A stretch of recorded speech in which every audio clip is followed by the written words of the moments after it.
Have you ever wondered why some people walk into your life and suddenly everything starts to feel familiar? Like you've known them for centuries, even though you just met, you can't explain it. The way their presence quiets your mind, the way your soul reacts before your logic can interfere. Maybe that's because some connections are not accidents. Maybe they're echoes from another lifetime, reminders of a promise your soul once made. But here's the truth. Not everyone who feels right is meant for you. Some are lessons wrapped in affection. Others are mirrors reflecting what you still need to heal. And only a few are destiny disguised as coincidence. So, how can you know if this person is truly the one written into your story, or simply passing through to teach you something? Stay with me for the next few minutes, because today I'll help you see clearly. By the end of this, you'll no longer be confused between a connection of fate and a connection of attachment. You'll understand, deep within, whether this person is truly meant for you or not. 1. The mystery of fateful encounters. There are moments in life that feel less like coincidence and more like memory returning. You meet someone's eyes, and for a fleeting second, time seems to pause. You cannot explain it. You cannot reason your way through it. It's as if something ancient within you suddenly awakens, a soft whisper of recognition, a gentle pulse of remembrance. You've never met before, yet somehow your soul sighs, there you are. These are not ordinary meetings. They carry the stillness of divine timing, when your path quietly merges with another, not by chance, but by necessity. You see, the universe doesn't make mistakes with such precision. Every encounter is like a thread woven through the tapestry of your becoming. Some threads are bright, some dark, some brief, others enduring. But each has a purpose.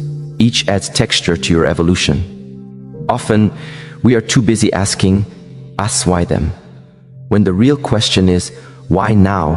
Because every person arrives at a particular chapter of your life, not to fill your emptiness, but to mirror what still sleeps inside of you. Some arrive to awaken joy, others to stir pain. But beneath it all, each encounter asks one silent question.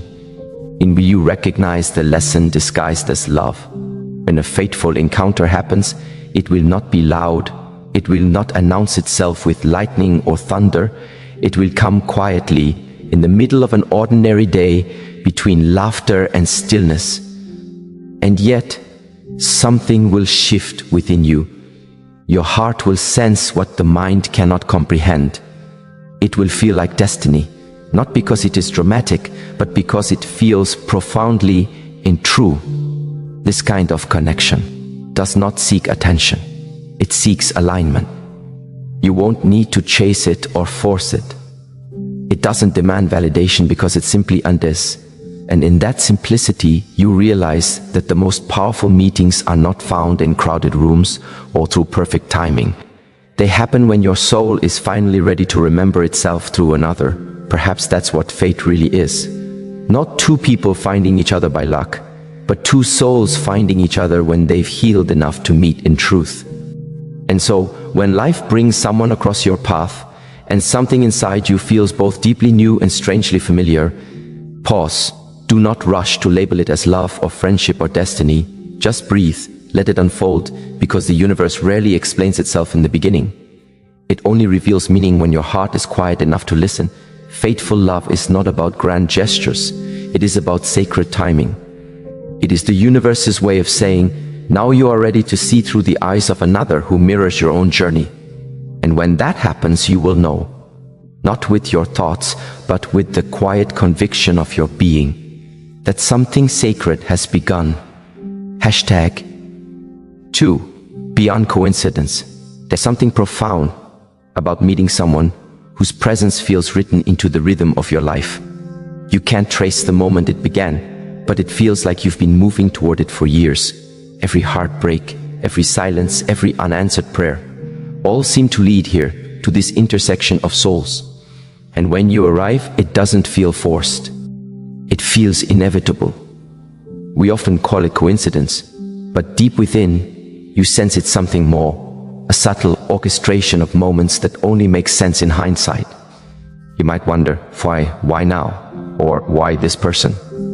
But destiny does not speak in explanations. It speaks in energy, in the way your body feels both at home and awake when they are near. When two people are meant to meet, it's as if the world around them softens. Conversations flow effortlessly. Laughter feels familiar. Even silence has a rhythm. It's not the chaos of infatuation. It's the calm of recognition. It's not the rush of desire. It's the peace of belonging. But don't misunderstand. Meant to meet doesn't always mean meant to stay. Some souls are aligned to enter your life, not to remain, but to remind. They remind you of who you are, what you deserve, and how deeply you are capable of feeling. These encounters are divine appointments disguised as coincidences. Cosmic checkpoints that adjust your direction, open your heart, and expand your awareness. It is only when we try to control these meetings that we lose their magic. When you demand permanence from what was meant to be momentary, you imprison the lesson that love was trying to teach you. Destiny is not about ownership, it's about awakening. Some people come into your life to stay, others come to prepare you for the one who will. Both are equally sacred. The beauty of divine timing lies in its unpredictability. You cannot schedule the moment your soul collides with another's truth.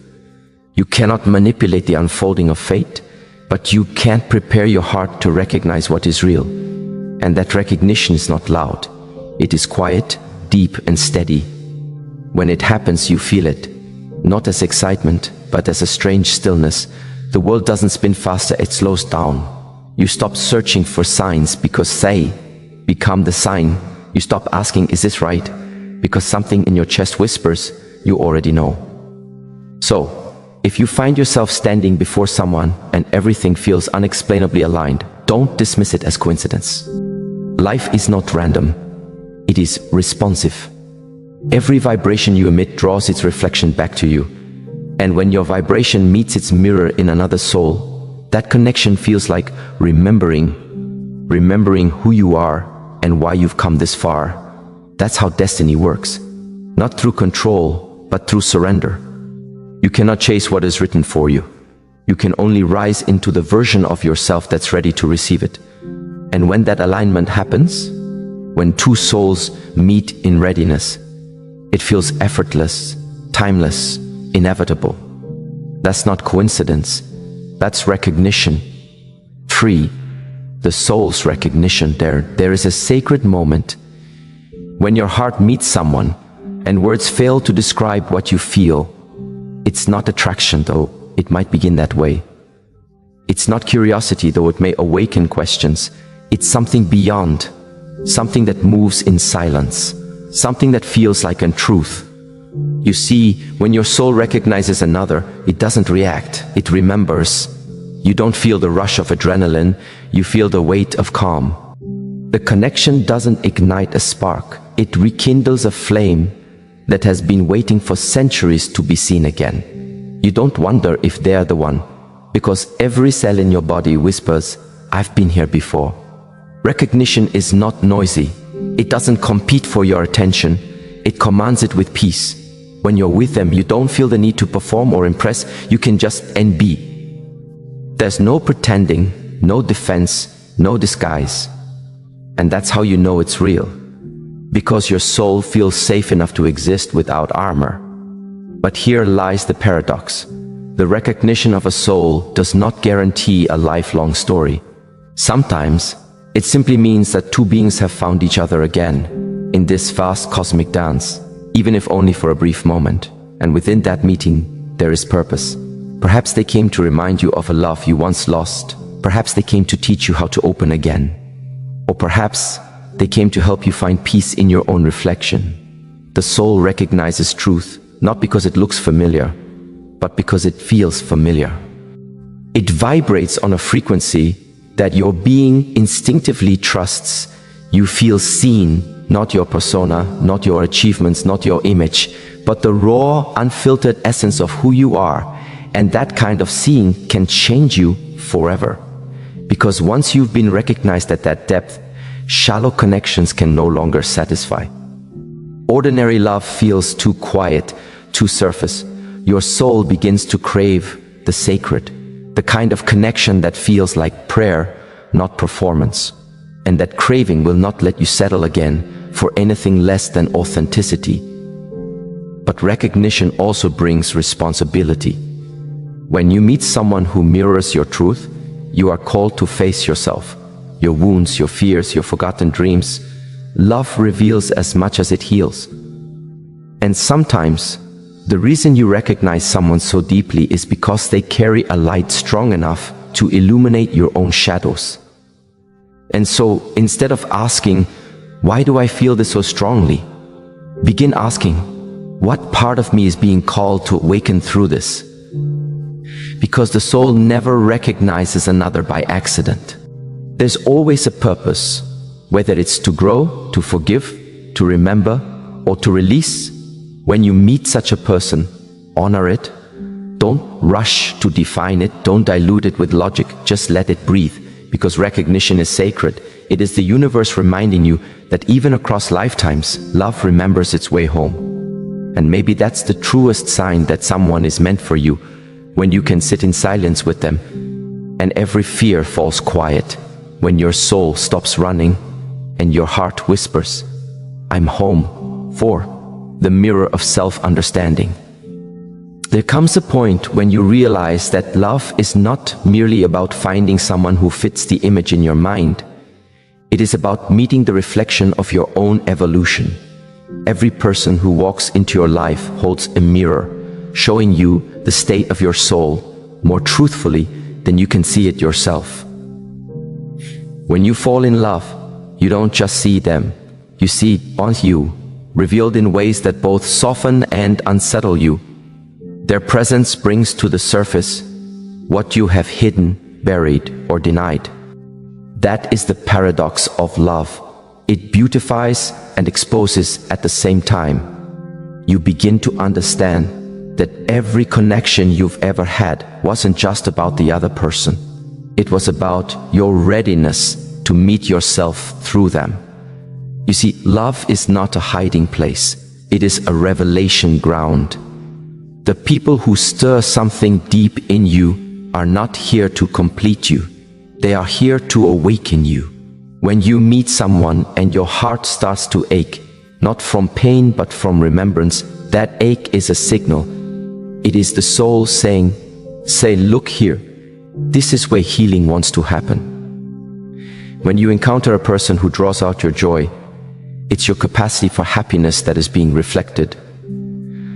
When someone irritates or wounds you, it's your unhealed story being touched. Love doesn't come to flatter your ego, it comes to purify your vision. That is why it often feels both blissful and uncomfortable.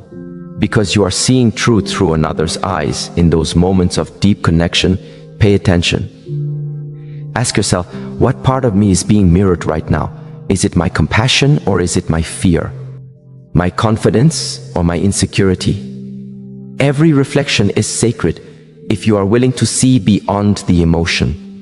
The right person won't simply make you feel good, they will make you aware.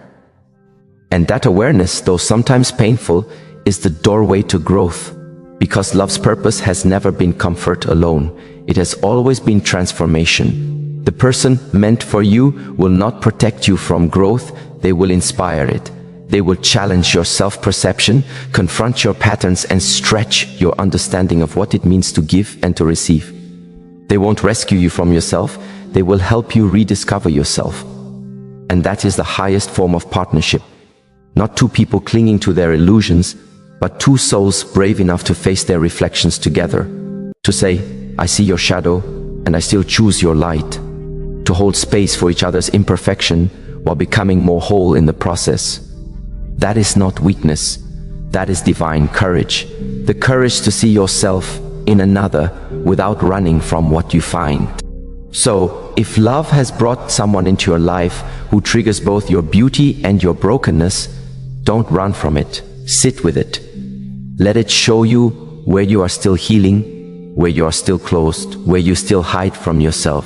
because love that is real doesn't flatter the mask, it calls forth the soul. 5. The calm amid uncertainty. In a world where love often arrives with noise, urgency, confusion, and the need for reassurance, there exists a different kind of connection, one that doesn't demand to be understood, but instead invites you to rest. You will know that a person is meant for you when your heart is calm, even if the future is unclear. True connection doesn't rush you, it regulates you. It doesn't create anxiety, it creates alignment. It's not the fire that burns quickly, it's the flame that steadies, that warms, that sustains. It's when you no longer feel the need to perform or prove. You simply exist in their presence, and that existence feels enough. You see, love that is destined doesn't push, it flows. It's like the rhythm of the tide, consistent, patient, and faithful. You can sense its presence even when it's not visible. When you're around someone truly aligned with your soul, your nervous system relaxes. You stop overthinking what to say. You stop fearing what could go wrong because something deeper, something ancient tells you you are safe here. This kind of peace cannot be forced. You can't manufacture it with the right words or gestures. It is either there or it isn't. And when it is, it feels like a silent confirmation that you don't have to fight for what's already yours. Often, we mistake excitement for love and chaos for passion. We are drawn to the intensity of the storm instead of the serenity of truth. But real love, the kind that is meant, does not confuse you. It clarifies you. It doesn't drain your energy. It replenishes it. It doesn't make you lose yourself. It helps you return to yourself. If you have to chase it, convince it, or constantly question it, it isn't fate, because what's meant for you won't keep you anxious. It will keep you anchored.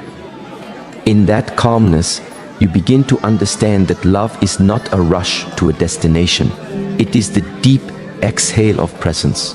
The peace that comes from knowing you don't need to control what's already aligned with you. You stop begging for signs, because your peace becomes the sign. You stop seeking proof because your intuition already knows. And it is within that quiet knowing that love matures. It stops being about who texts first, who cares more, who holds power. It becomes about presence, about being here, now, with open hands and an open heart. That is how you recognize divine alignment, through the serenity it brings, not the uncertainty it creates. So if you find yourself in a connection where your heart feels calm and your spirit feels steady, even amidst unknowns, honor it. That calm is the language of destiny. The soul never shouts, it always whispers, and when it whispers stay, it's not because it fears loss, it's because it recognizes home. 6 lessons hidden in connection. Every person who enters your life is both a gift and a guide. Some are there to love you, others to teach you, and some, the rare few, to do both. The beauty of life is that you never truly know which kind of soul you are meeting until the lesson begins to unfold. Love, you see, is the universe's most intimate classroom. Through it, you learn patience, forgiveness, strength, and surrender. Through it, you discover the hidden patterns of your own heart. Some connections will show you how to stay. Others will teach you when to walk away. But all of them will shape you. The person meant for you will not arrive to rescue you from pain, but to refine your understanding of it. They will show you that love doesn't always feel like euphoria. Sometimes it feels like stillness, discipline, and growth. They will hold up a mirror not only to your joy, but also to the parts of you that need compassion. And sometimes their love will challenge you more than it comforts you. Because love that's true doesn't let you stay small. It will push you toward healing, even when healing feels like breaking. It will stretch you beyond your comfort zone until you can no longer pretend to be the version of yourself you used to be. The right person, the one aligned with your destiny, will teach you balance, how to give without losing yourself, how to stay soft without being naive, how to stand firm without closing your heart. They won't make you dependent on them. They'll remind you how capable you already are, and in return, you will do the same for them. because true connection is reciprocal. It's not one person teaching while the other only receives. It's two souls exchanging light, sharpening one another, lifting each other closer to truth. That's why the most meaningful relationships are rarely easy. They are refining. They strip away what is false so that only authenticity remains. Sometimes these lessons will come wrapped in tenderness, other times in silence. But whether through laughter or tears, you will know their purpose by the transformation they leave behind. Because after meeting such a person, you don't remain the same. Something within you expands. You see love differently. You see yourself differently. And that is the point, not to possess, but to evolve. To become more conscious, more compassionate, more aligned. Every connection, no matter how long or short, leaves you with something sacred. A realization, a healing, a shift. Nothing is wasted when seen through the lens of growth. So when you meet someone who changes you, not just emotionally but spiritually, don't question it too much. Don't dismiss it because it's complex or fleeting. Just recognize it for what it is. A lesson, a gift, a catalyst. The truth is, not every soul that touches yours is meant to stay forever. But the right ones, even if they leave, will leave light behind. And that light will continue to guide you, reminding you that love, in all its forms, was never just about finding someone else. It was about finding you. #Chaden Enpur 7. The timing of the universe. There are moments in life when love arrives too soon, and moments when it comes too late. Sometimes it enters when you're still learning how to breathe through your past. Other times it shows up after you've learned to live without needing it. And in those moments you wonder, is this timing divine or is it cruel? But the truth is, the universe never mistimes what is meant. It only aligns things according to readiness, not desire. There are seasons your heart must walk through alone, so that when love finally appears, you can recognize it for what it truly is. Not a rescue, but a resonance. When love is premature, it feels like trying to build a home on shifting sand. You may have passion, but not peace. Chemistry, but not clarity. The connection might be real, but the timing fragile. Because readiness is not about wanting. It's about being able to hold what you receive. The universe protects what's sacred by withholding it until you're strong enough not to destroy it. Many people call that delay rejection. But it's not rejection. It's preparation. You can't receive what you're not aligned with. You can't sustain what you're still afraid of losing. Love that comes too soon will slip through your fingers, not because it wasn't real, but because you weren't yet steady enough to keep it. That's why the universe lets you meet the right person at the wrong time, to awaken you, not to unite you, to show you what's possible, so you'll rise into who you need to become. The ache of that almost love is not punishment. It's prophecy. It whispers. When you grow into the version of yourself that can hold this, it will find you again. Because true love doesn't disappear. It evolves. It's patient with your process. It waits for alignment, not attention. And when the timing finally matures, it will not come with chaos. It will come with peace. That's how you'll know. Not by how quickly it burns, but by how calmly it stays. Sometimes, the most loving thing the universe can do is separate you from what you think you want, until you learn what you truly need. And when that lesson settles, you realize that divine timing isn't about waiting for someone else to return. It's about becoming ready enough for love to never have to leave again. Because once you've reached that place where you no longer chase, where you no longer beg, where you trust, love will meet you in the same stillness you've cultivated within yourself. And in that meeting, everything will make sense. The waiting, the heartbreak, the silence. All of it was building the strength to hold the very thing you once thought you lost. And 8, the energy of effortlessness. There is a sacred rhythm to what is meant for you. A quiet flow that asks for no chasing, no forcing, no overthinking. You will know you've aligned with destiny when life starts to feel lighter. when connections stop exhausting you, and when love begins to feel like breathing. Natural, unhurried, and real. Effortless does not mean easy, it means in harmony. It means that what you give returns, not through struggle, but through reciprocity.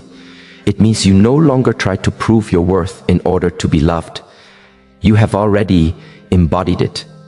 The energy between two souls meant for each other does not require performance. It requires presence. When something is aligned, it doesn't drain you, it refines you. You feel supported, not suffocated. You feel inspired, not anxious. That is the quiet power of effortless energy. It lifts you higher while grounding you deeper. In such love, there is no fear of silence, because silence itself feels full. There is no panic in distance, because trust replaces control. There is no constant need to define the relationship, because you both understand what words cannot hold. This is not laziness, it's alignment. It's when two souls no longer wrestle to be understood, because they already speak the same unspoken language. Most people think love must be pursued with intensity, that the more we fight for it, the more valuable it becomes.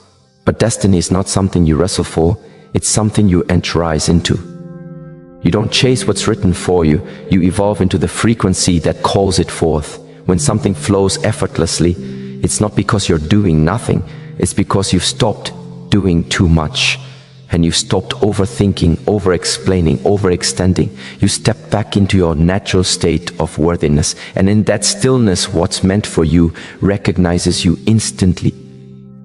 You see, the energy of effortlessness is not about passivity. It's about alignment with truth. It's what happens when you stop living from fear.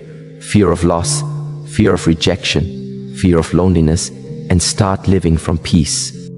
Love that flows without fear does not need convincing. It simply becomes. When love is right, you'll notice how ease replaces anxiety. You'll feel lighter. You'll stop rehearsing what to say, because authenticity will guide every word. You won't count how much you give, because your giving will come from abundance, not scarcity. You'll stop wondering whether they'll stay, because what's real doesn't need to be held hostage. That is how you'll know. Not through intensity, but through peace. Not through fireworks, but through the quiet hum of understanding. Love that is destined for you will not compete with your spirit, it will complement it. And that is the secret of effortlessness. When both souls stop trying to control the outcome and start surrendering to the connection. Because when you finally stop chasing, love stops running. When you finally stop proving, love starts arriving. P9. The difference between want and need. It takes time, and often heartbreak, to learn that wanting someone is not the same as being meant for them. Wanting comes from the mind, destiny speaks from the soul. And most of the time, we confuse craving with calling. Desire says, I need you to make me feel whole. But divine connection says, and I already am whole, and I choose to share that wholeness with you. A difference may sound subtle, but it changes everything. Because what you chase from emptiness will only echo emptiness when you catch it. There is a kind of love that comes from fear. Fear of being alone, fear of missing out, fear of not being enough. That kind of love demands, clings, and controls. It grasps tightly because it does not trust that it can survive without the other. But love that is meant for you does not suffocate. It liberates. It is not born from desperation, but from devotion. When you want someone, your energy says, I lack. When you are meant for someone, your energy says, I align. When one comes from hunger, the other comes from harmony. That's why it's so important to pause before claiming something as fate. Ask yourself, do I want this person because they reflect my highest self, or because they distract me from my unhealed self? Do I love them because I see truth in them, or because I fear life without them? When love is born from need, it drains. It demands to be fed constantly. It's an addiction, intense, consuming but unsustainable. You start mistaking dependency for devotion and pain for passion. But love that is meant for you, it feels different. It doesn't make you lose yourself. It helps you remember yourself. Real love does not fill a void, it awakens fullness. It does not beg to be possessed. It invites partnership. It does not shrink your world to fit its comfort. It expands your capacity to love, to forgive, to grow. When you love from wholeness, you stop clinging. You realize that what's meant for you will always recognize you, no matter the time, no matter the distance. You don't chase, you attract, you don't plead, you receive, because your energy no longer screams lack. It radiates enough. And from that place, everything changes. You stop settling for almost. You stop chasing temporary highs. You start understanding that love is not about ownership, it's about alignment. It's about two souls meeting not to complete each other, but to complement the completeness already within. When you reach that awareness, your relationships evolve. You no longer crave constant validation. Peace becomes your measure of connection. You no longer fear being alone. Solitude becomes sacred, because you've learned that love is not something you earn. It's something you embody. But when you find yourself torn between wanting and knowing, choose the knowing. Wanting may thrill the heart, but knowing anchors the soul. The one who is meant for you will never make you doubt your worth. They will meet you not because you need them, but because your souls are ready to grow together, free, grounded, and whole. And in that realization, you will finally understand destiny does not come to take away your independence. It comes to refine your interdependence. To teach you that love is not losing yourself in another. It's finding yourself reflected in their light and realizing that both of you were never incomplete to begin with. 10. The distance that reveals the truth. Sometimes love must step away to be seen clearly. Distance is not always the ending. It is often the unveiling. When two souls drift apart, it is not always because the connection has died, but because space was needed for truth to breathe. Separation, though painful, can be sacred. It shows you whether the bond was rooted in dependence or depth. It's easy to mistake constant closeness for love, but true love doesn't suffocate. It allows room for the soul to expand. When life pulls you away from someone, you begin to see what remains in their absence. Do you still feel connection or only silence? Does the bond still echo quietly within you, or does it vanish with their presence? Distance purifies intention. It reveals who was tied to your comfort and who was tethered to your soul. It uncovers whether you were loving from wholeness or from need. Many people confuse proximity with passion. They think love only lives in touch, in words, in daily validation. But love that's real continues to exist quietly. Even when you cannot hear its voice, if someone truly belongs in your life, distance doesn't destroy it. It deepens it. It teaches patience. It builds faith. It allows both hearts to grow in their own directions. And then, if it is meant, to return wiser, calmer, and more aligned. Distance becomes not a wall, but a bridge. It's where both souls learn what it means to choose each other, not out of fear of loss, but out of freedom. And sometimes distance reveals the truth you didn't want to see. That what you called love was actually attachment. That what you believed was forever was only a lesson wrapped in intensity. You realize that not every connection is meant to last, but everyone is meant to transform you.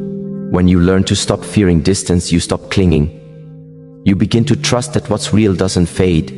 You stop counting the days apart and start feeling the peace that comes from knowing. If it's meant, it will remain in one form or another. Because love is not confined by time or touch. It's not limited by presence or absence. It's energy. And energy doesn't die, it transforms. Sometimes it transforms into deeper connection and sometimes into deeper understanding. Both are forms of love, both are sacred. And when you finally embrace that, You no longer chase people when they leave. You let them go with grace, because you understand that distance doesn't always mean goodbye.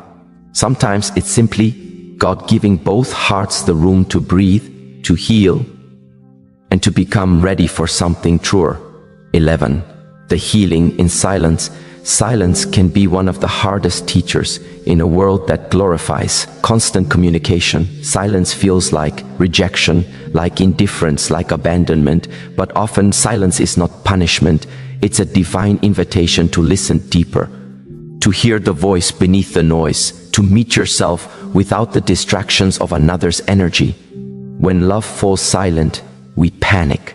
We reach for closure, for words, for reassurance. But the soul does not heal through explanations. It heals through understanding. And understanding often comes in the stillness where no one is speaking. Silence teaches you to hear what words could never say. It teaches you to find meaning, not in replies, but in reflection. It's in the quiet moments, when the phone doesn't ring, when messages stop coming, that you begin to rediscover your own voice. The silence that once frightened you becomes the space where your spirit remembers its strength. There's a kind of peace that can only be born after the storm of unanswered questions. A peace that says, I don't need to understand everything to trust the process. You stop demanding closure from others because you realize closure was never theirs to give. It was always yours to create. And in that silence, healing begins. Slowly, gently, like dawn breaking after a long night. You start to see how much energy you once gave to chasing noise, validation, attention, approval, all to avoid sitting with your own truth. But when you finally allow silence to sit beside you, you realize it isn't empty. It's full of lessons, full of guidance, full of divine whispers. Silence becomes your sanctuary, not your sentence. In that sacred quiet, you learn discernment. You begin to hear the difference between the voice of fear and the voice of faith. Fear screams, faith whispers, fear demands immediate answers, faith reminds you that not knowing is part of the unfolding. So, when silence enters your life, whether through distance, endings, or divine redirection, don't run from it. Don't fill it with noise, let it speak, let it teach, because in that stillness you meet your truest self. The self that is no longer defined by who stays or leaves, but by who you are when no one else is there. And when you emerge from that silence, you will carry a different kind of power, a calm power, a wisdom that no heartbreak can shake, because it was forged in the quiet where your soul learned how to stand alone. And 12, the return of alignment. There comes a moment when everything begins to make sense. Not because life suddenly becomes easy, but because you've become aligned. You start to see that every delay, every silence, every separation was not a detour, but a design. The heart that once ached for understanding begins to rest in acceptance. You no longer chase closure. You trust divine timing. You stop fighting for what isn't flowing, because now you understand what is meant for you never has to be forced. Alignment feels like peace, and peace is never frantic. You begin to realize that you never lost anything. You only shed what wasn't meant to move forward with you. The distance purified your energy. The silence reconnected you to your truth. And now what remains is clarity, the quiet knowing of who you are and what you deserve. When alignment returns, your energy changes first. You stop pleading for attention and start radiating self-respect. You stop clinging to almosts and start attracting wholeness. You begin to magnetize people and opportunities that match the peace you fought to cultivate. It's as though the universe takes a deep breath with you. Everything begins to flow again, but this time effortlessly. You are no longer chasing, because what's meant for you is no longer running. You've become one with the rhythm of divine timing.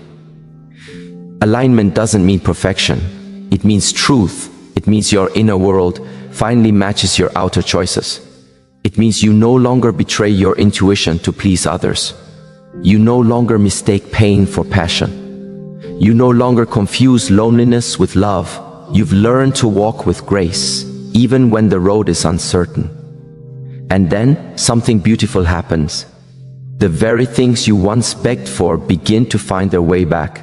But this time, they recognize you in your fullness. People who once couldn't meet you may return, not because you waited, but because you grew. And even if they don't, you no longer need them to.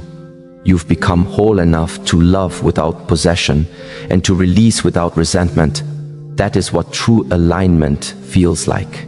Peace that doesn't depend on circumstances, love that doesn't demand control, a soul that no longer fears what it cannot predict. You realize that every loss was a lesson in disguise. Every goodbye was guidance.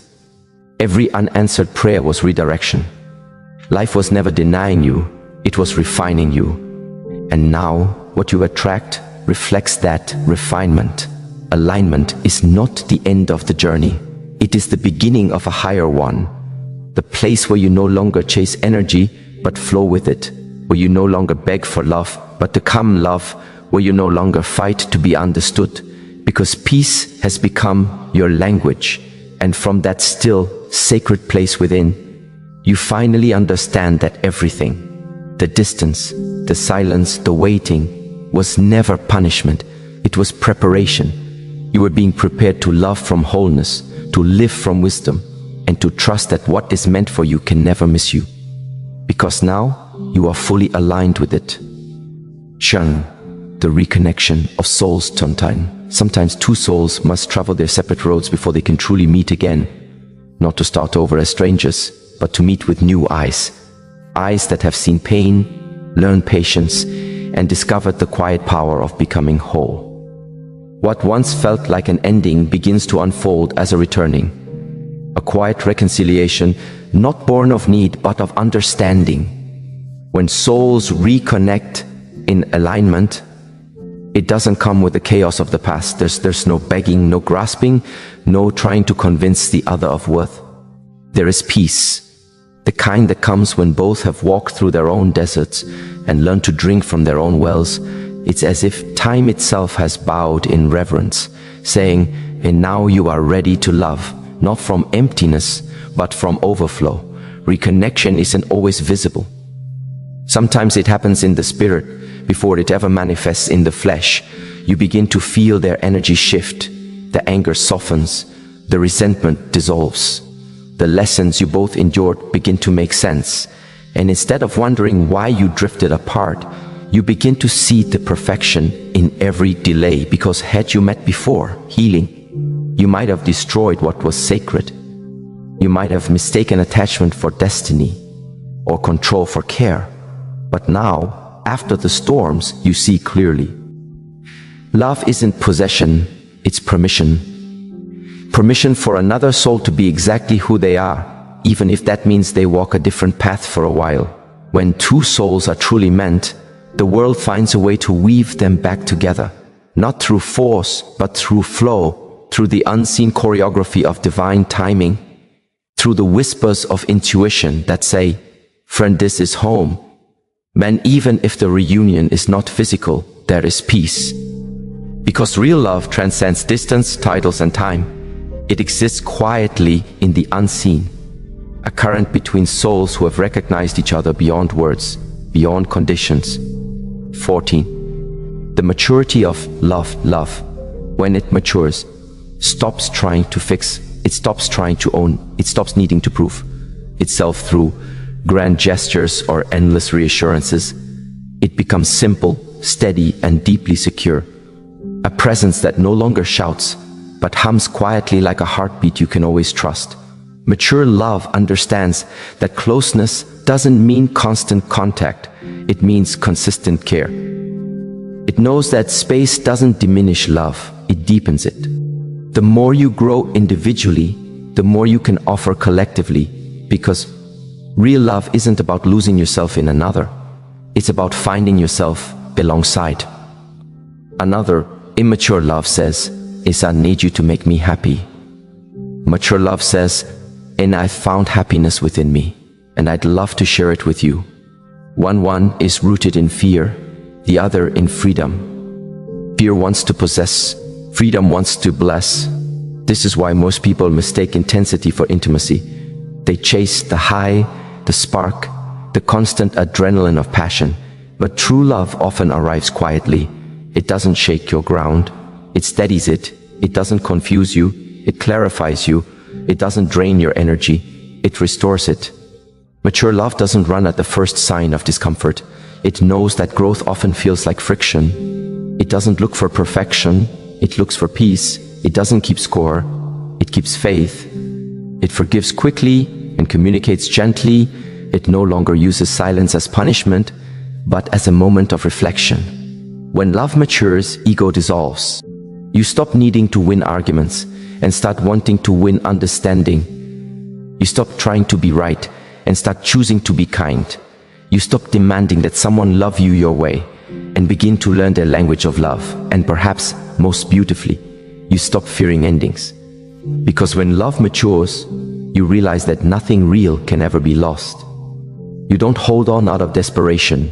You hold space out of devotion. You stop trying to cage love because you finally understand. Love that is free is the only love that lasts.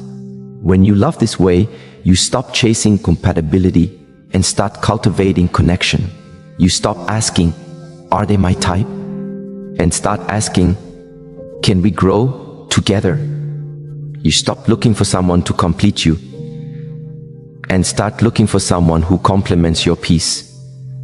And the most mature love of all is when you become the love you once sought, when your very presence becomes healing, when your energy becomes sanctuary, when your peace becomes your greatest magnet. That's when love ceases to be something you find and becomes something you air. 15. The surrender to divine timing. There comes a point on every journey when all the understanding, all the searching, and all the longing meet a single truth. You are not in control of the timing. You can prepare, you can pray, you can position yourself in alignment, but you cannot rush what was written before you ever arrived here. Divine timing doesn't move according to your emotions. It moves according to your evolution. It waits until your heart is ready to hold what it's asking for. It waits until your energy matches your prayers, until your soul can receive without resistance what it once tried to control. And that surrender, the letting go of when, how, and who, is one of the hardest things the human heart ever learns. Because control feels safe. It gives us the illusion that we can predict love, that we can secure outcomes. But love doesn't bloom under pressure. It blossoms when we trust. Trust is the soil of divine timing. It's saying, even when I don't see it, I believe it's working for me. It's releasing the obsession to know what's next, and instead, learning to rest in what is. When you truly surrender, something shifts inside you. The anxiety that once kept you awake begins to soften. The timeline you once clung to begins to dissolve, and you realize life has always known what it's doing. Every person who came, everyone who left, every delay that broke your heart, they were all threads in the same divine tapestry. You begin to see that what didn't work out wasn't rejection, it was redirection. What felt like loss was protection. What you thought was the end was merely the preparation for something purer, higher, more aligned. Surrender doesn't mean inaction. It means releasing resistance. It means showing up fully, loving, growing, healing, and allowing life to do the rest. It's about moving in rhythm, not rushing against it. It's dancing with the divine, not dragging your feet in fear.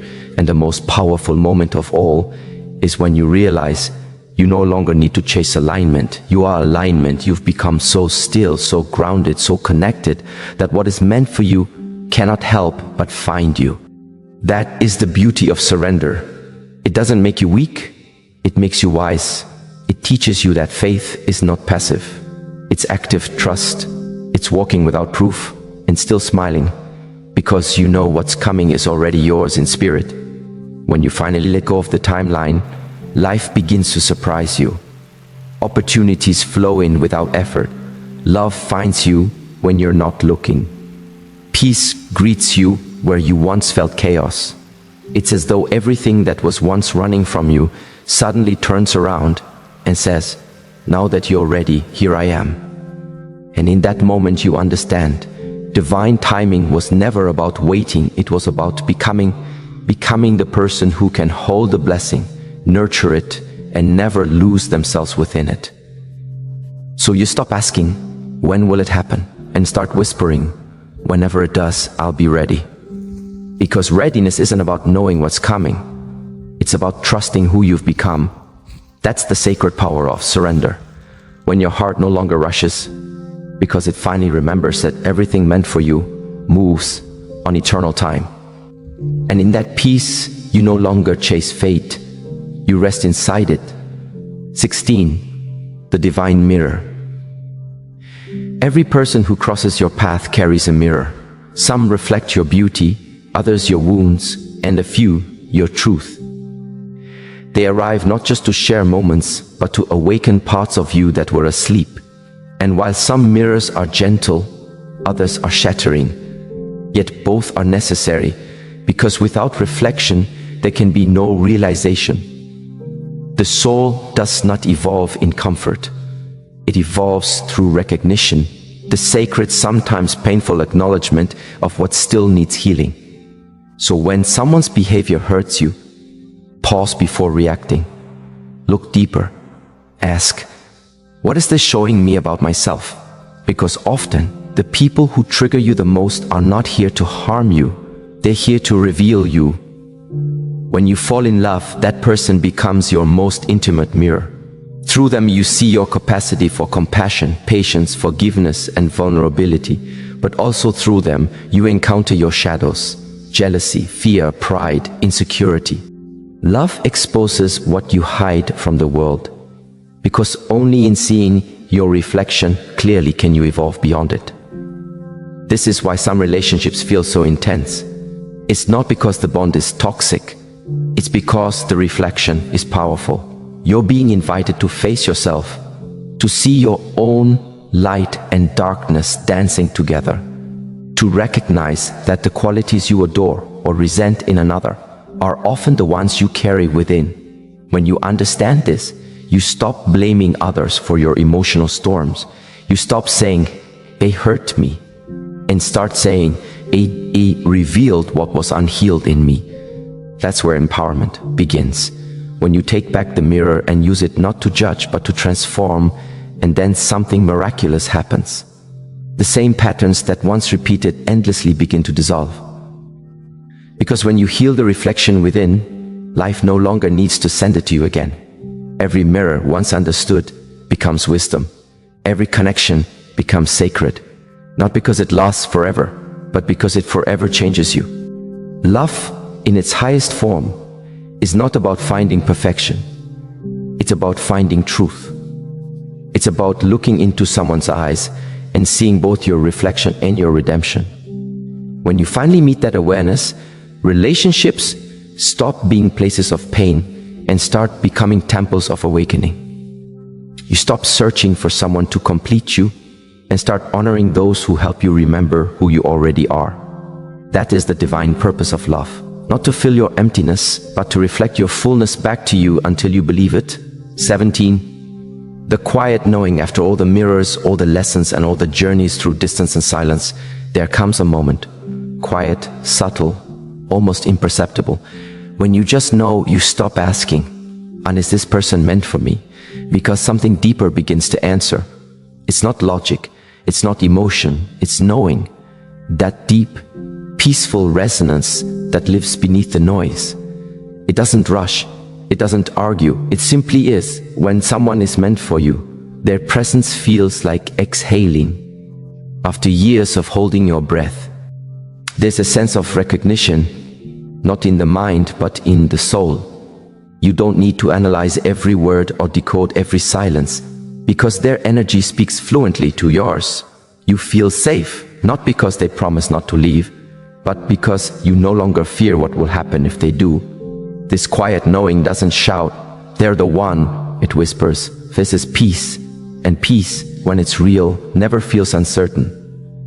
But here's the paradox. Sometimes you'll feel this peace even when you know the connection can't stay. You'll recognize their soul, honor the purpose they served, and release them without resistance. Because knowing isn't always about permanence. Sometimes it's about presence. You begin to understand that meant for you doesn't always mean meant to stay. Some souls are meant to ignite you, others to ground you, and a few to transform you so deeply that you're never the same again. They come to remind you what love is capable of when it's free from fear. When you operate from this knowing, relationships become less about attachment and more about alignment. You no longer chase validation because you've already found truth. You no longer confuse consistency with compatibility. You no longer need proof because your intuition has become your compass. And the beautiful irony is, when you reach this level of peace, you finally become magnetic. You stop searching for who's meant for you, and they begin to find you not because of effort, but because of energy. Your calm becomes their clarity. Your peace becomes their home. So if you ever find yourself questioning whether someone is meant for you, don't look at their words. Feel your energy around them. If your soul rests easy in their presence, if their absence doesn't unbalance your peace, if you can love them without losing yourself, that is the quiet knowing. It's not loud, it's not dramatic. It's divine. 18. The sacred surrender. At the end of all the seeking, after all the mirrors and lessons and quiet recognitions, there is only one step left: surrender. Not as defeat, but as devotion. Surrender is the soul's way of saying, "And I trust life more than my fear." It's the moment you stop demanding certainty and start dancing with the unknown. It's a soft exhale after years of control, the gentle opening of your palms that once held too tightly to what was never yours to keep. You stop asking, "Is this person meant for me?" and begin to whisper, "If they are, life will make it clear." Stop trying to force alignment, because now you understand that what is real cannot be broken, and what is false cannot be sustained. Surrender is where love becomes sacred. It's no longer about outcome, it's about offering. You love because it expands you, not because it guarantees you. You love because your heart is brave enough to open again, even after it's been bruised. You love because that is your true nature, not a strategy, but a state of being. In surrender, you learn to hold love lightly, to appreciate the sunrise without needing it to last forever, to cherish the presence of another soul without clinging to its form. You begin to understand that the same force that brings love to you will also carry it forward if it must move. Nothing is lost in love, it only changes shape. The beauty of surrender is that it frees you from the illusion of control. You realize that your only task was never to predict or possess. It was to stay open, open to growth, open to lessons, open to the unfolding of what your soul truly came here to experience. And in that openness, something profound happens. You stop being afraid of endings. You stop mourning what leaves, because you finally trust that every departure is an arrival in disguise. Every closing door is an invitation to step deeper into yourself. Surrender is not the absence of love. It's its highest expression. It's saying, "And I release you to your path, and I bless you as you go." It's finding joy in someone's freedom, even when that freedom means they're no longer beside you. And when you love this way, unbound, ungrasping, unafraid, love returns in its purest form. It finds its way back, not because you chased it, but because you became it. In that moment, you understand the secret that life has been trying to teach you all along. That love was never about finding someone who is meant for you. It was about becoming someone who is ready for love, in all its seasons, in all its forms, without fear of loss or need for control. That's the divine paradox. When you surrender everything, you receive everything. When you stop trying to hold on, life begins to hold you. When you stop asking, "Is this person meant for me?" The answer quietly appears, not in words, but in peace. Because what is meant for you doesn't need to be forced, proven, or begged for. It recognizes you by the light you've become. It moves toward you with grace. And when it finally arrives, it doesn't demand your effort. It reflects your essence. That is the sacred truth, hidden beneath every longing heart. You are never meant to chase what's divine. You are meant to become still enough to receive it. When the journey comes full circle, what remains is not the memory of who stayed or who left, but who you became through it all. Love was never meant to be a destination. It was always meant to be a mirror, a teacher, a bridge back to yourself. Every person who touched your heart, every heartbreak that reshaped you, every silence that once felt unbearable, they were all sacred parts of your awakening. The lesson was never about finding the perfect person. It was about finding your peace in the presence or the absence of anyone. Because the moment you discover that your worth is not measured by who chooses you, but by how deeply you choose yourself, something inside you shifts. The seeking stops, the fear quiets, and what remains is stillness, that calm knowing that you are whole, even when love walks away. In that stillness, you begin to see life differently. You stop chasing certainty and start flowing with divine timing. You stop clinging to what was and start trusting what will be. You learn to honor the seasons, some that bring warmth, others that bring release, because now you understand that both are gifts, both carry wisdom, both are necessary for the soul to bloom. The truth is, no love that's meant for you will require you to shrink. No connection destined for you will demand you to lose yourself. What belongs to you will recognize your energy. It will match your peace, not your panic. It will feel steady, not rushed. And it will grow, not because you control it, but because you nurture it with honesty and presence. So let this be your reminder. You are not behind, you are not forgotten. Every ending has been a preparation. Every silence a sacred pause before your next becoming. The pain was never punishment. It was preparation for the depth of love you were born to hold. One day, you will look back and realize that what once broke you was never there to destroy you. It was there to awaken you, to remind you that love is not found in another, but remembered within. And from that remembrance, the world opens again. People enter your life not to complete your story, but to complement your growth. You love freely, you release gently, and you trust deeply, because you finally understand that you are not losing love when someone leaves. You are returning to the source of it within yourself. And when you reach that place where you can bless what left, celebrate what remains, and trust what's coming, that is when life begins to flow through you effortlessly. Love no longer becomes something you seek, it becomes something you are. So breathe. Let go of the need to know who is meant for you. The ones meant for your soul will meet you in peace, not confusion. They will add to your calm, not your chaos. They will not pull you out of alignment. They will remind you of your center. Until then, walk with grace. Keep your heart open, but your spirit grounded. Because the love that is meant for you will never make you chase it. It will recognize you. It will return to you. And it will stay because it feels at home in your peace. That is where destiny meets readiness. Not in pursuit, but in presence. Not in fear, but in faith. And when that love arrives, you will not question if it's meant for you, because it will feel like everything in your life was preparing you to finally receive it.